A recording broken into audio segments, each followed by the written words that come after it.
Breaking news now on Fox 61, Connecticut's news station. We begin tonight at a high-rise in New Haven where a homicide investigation is underway. Thanks for joining us here on CW20. I'm Brent Hart. And I'm Sarah Sanchez. This all went down just a few hours ago. Now take a look at the crime scene here. It is the Bella Vista housing complex on Eastern Street. Many of the people who call this high-rise home are seniors, some disabled. Fox 61's Kaylee Collins is outside the Bella Vista complex. Kaylee, what have you learned?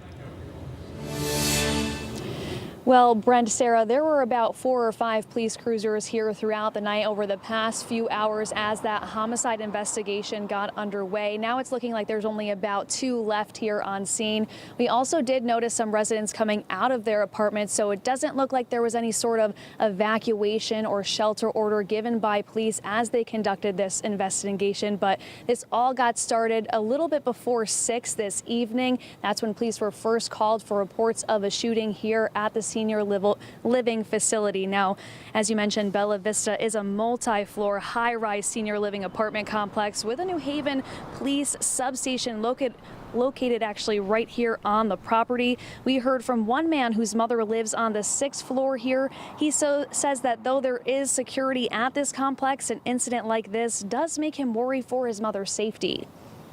All I know is I pulled up, I seen a lot of squad cars, got in touch with her, make sure she was all right, and then somebody said someone got shot on the 17th floor. Especially in elderly residents, they should have more security.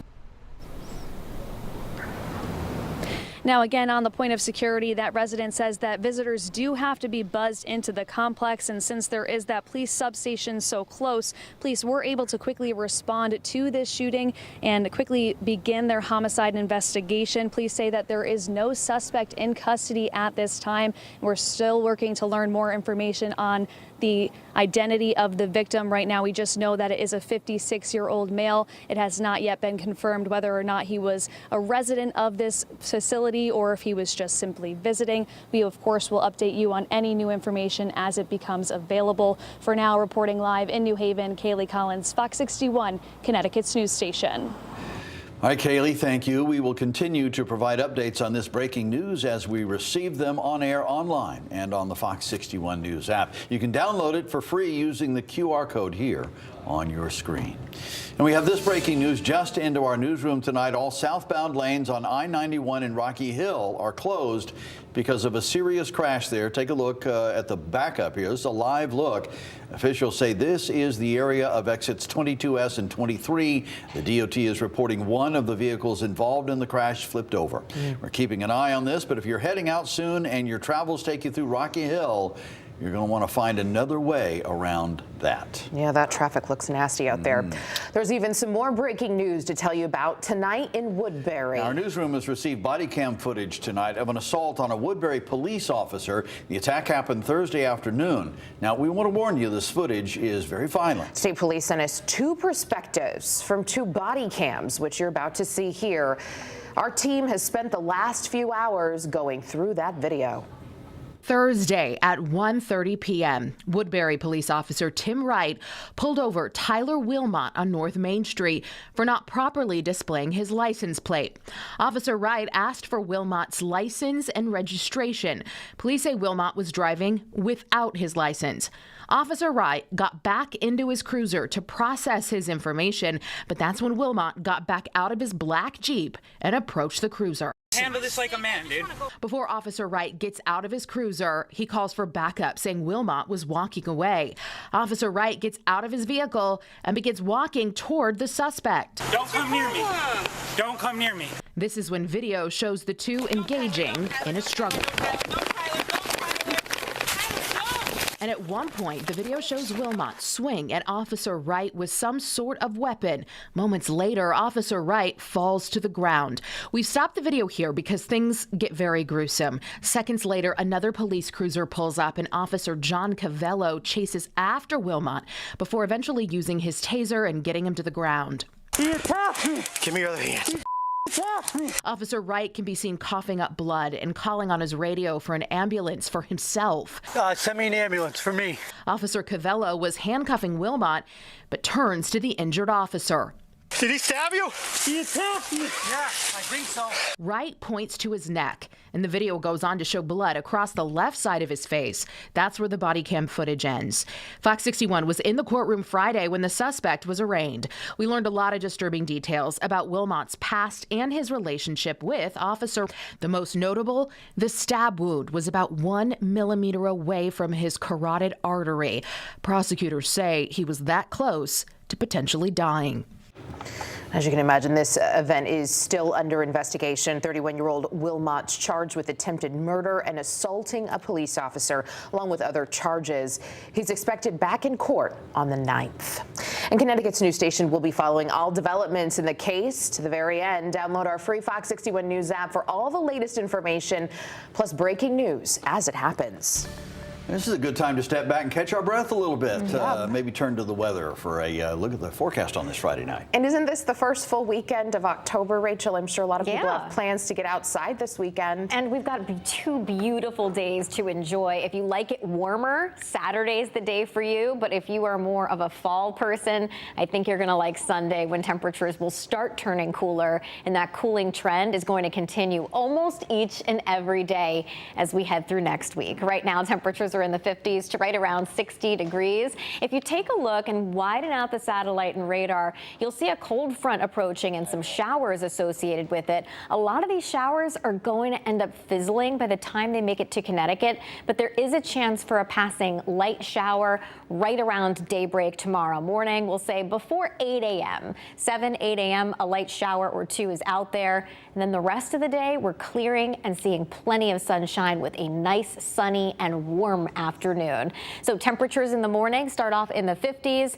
By noon, we're near 70, and highs will be in the low to mid 70s as we head through the afternoon, with clear skies right into tomorrow evening. If you're heading to the Harwinton Fair, it's going to be a beautiful day for that. The showers should be over before 10 a.m. so you can get out and enjoy. And then we're a bit cooler for the second half of the weekend on Sunday. As I mentioned before, that cooling trend continues almost each and every day next week. We'll take a look at the changes ahead coming up.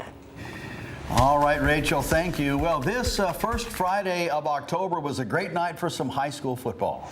Certainly was. Fox 61 Sports Director Jonah Karp is here with a preview of tonight's Friday Night Lights game. Hey, Jonah, you had the fun today. Oh, I did. I like that we're all together. I know. Look at this. Look at this team. Rachel, you want to come over here? Yeah, Rachel, come on.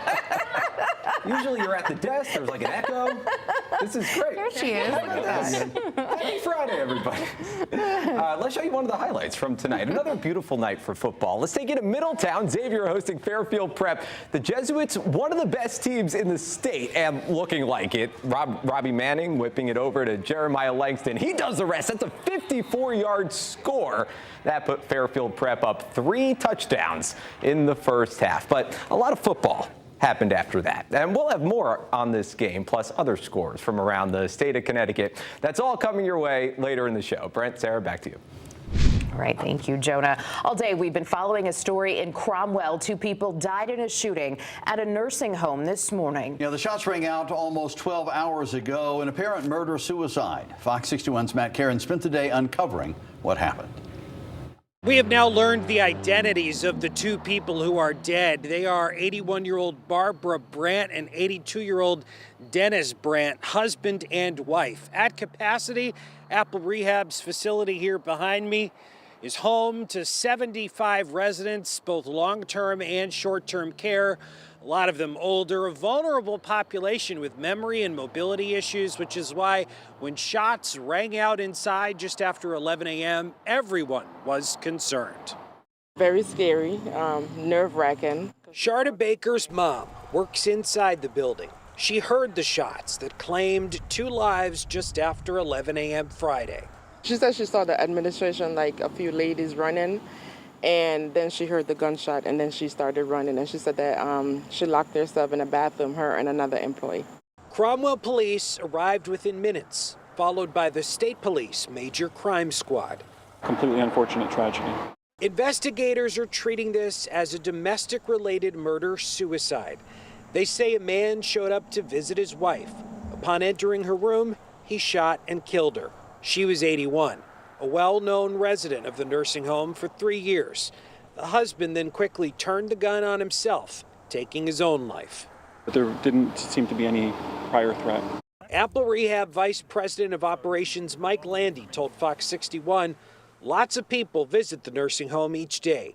The facility has a sign posted to remind visitors that weapons are prohibited, but there are no pat-downs or metal detectors. They'll be taking a second look at security measures. There's a front desk position where we do screening, and there's a notification of what you can or cannot bring in the nursing home. But this was not anticipated. Landy said when the gunshots were heard, staff executed their security plan, calling 911 and locking down resident rooms. No one else was hurt or in the room when the shooting happened. It's being called a tragic but isolated incident. Prayers for everyone that's inside that's affected by this. Mike Landy told me at no point was any evacuation necessary, and they've been in close contact with the Connecticut Department of Public Health for guidance over the next several days. Apple Rehab will have additional staff at the nursing home in order to help residents and employees cope with the tragedy and the trauma. Reporting at Cromwell, Matt Caron, Fox 61, Connecticut's news station.